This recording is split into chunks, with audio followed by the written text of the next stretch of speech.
అందరికీ నమస్కారం. భారతదేశ రాజకీయాల్లో సంచలన మార్పులకి మోడీ, అమిత్ షా శ్రీకారం చుట్టారు. మరీ ముఖ్యంగా ఉత్తరాదిలో బీజేపీ పార్టీ చాలా బలంగా ఉంది కాబట్టి, దక్షిణాదిలో కాంగ్రెస్ పార్టీ, కాంగ్రెస్ మిత్రపక్షాలు బలంగా ఉన్నాయి కాబట్టి, దక్షిణాది రాష్ట్రాల వైపు బీజేపీ విస్తరించే విధంగా బీజేపీకి పెద్దలు ఆలోచన చేస్తూ ఉన్నారని మనకు తెలుస్తూ ఉంది.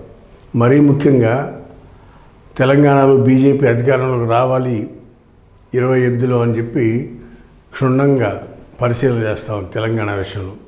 ఇకపోతే ఆంధ్రప్రదేశ్లో కూడా గణనీయంగా ఓటు శాతాన్ని పెంచుకోవాలి అని బీజేపీ పెద్దలు మోడీ, అమిత్ షా కూడా దీర్ఘంగా ఆలోచిస్తున్నట్టు మనకు తెలుస్తున్న సమాచారం.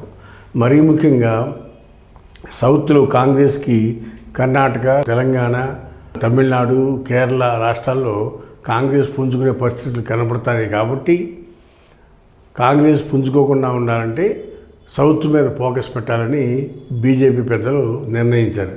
అందులో భాగంగానే తమిళనాడులో కూడా ఏఐడిఎంకేతో అలయన్స్ పెట్టుకుని రాబోయే అసెంబ్లీ ఎన్నికలకి బీజేపీ, ఏఐడిఎంకే కలిసి పయనించాలని ప్రయత్నాలు జరుగుతూ ఉన్నాయి. దానిలో భాగంగానే అక్కడ బీజేపీ పార్టీ అధ్యక్షుడిగా ఉన్న అన్నామలైని మార్చి కొత్త వ్యక్తికి తమిళనాడు బీజేపీ అధ్యక్షునిగా కూడా నియమించేందుకు సన్నాహాలు జరుగుతాయి.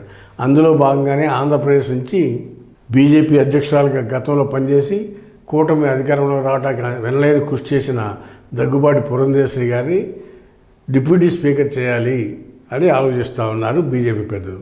డిప్యూటీ స్పీకర్గా పురంధేశ్వరి గారిని ఎందుకు చేయాలి అనే దాని మీద ఇటు చంద్రబాబు గారితో పవన్ కళ్యాణ్ ఇద్దరిని కోఆర్డినేట్ చేసుకుని మొన్న జరిగిన ఎన్నికల్లో కూటమికి 124 సీట్లు రావటానికి, 21 పార్లమెంట్ సీట్లు రావటానికి బీజేపీ తరపు నుంచి పురంధేశ్వరి గారి పాత్ర ఎంతైనా ఉందనేది మోడీ, అమిత్ షాల యొక్క ఆలోచన. అందుకని గతంలో కాంగ్రెస్ తరపు నుంచి పార్లమెంట్ మెంబర్గా, మంత్రిగా కూడా పనిచేసిన అనుభవం ఉంది. పార్లమెంట్ వ్యవహారాల మీద పూర్తి అవగాహన ఉంది. మంచి లాంగ్వేజ్ గ్రిప్ ఉంది కాబట్టి పురంధేశ్వరి గారిని డిప్యూటీ స్పీకర్ చేయాలనేది మోడీ, అమిత్ షాల ఆలోచనగా మనకు తెలుస్తూ ఉంది.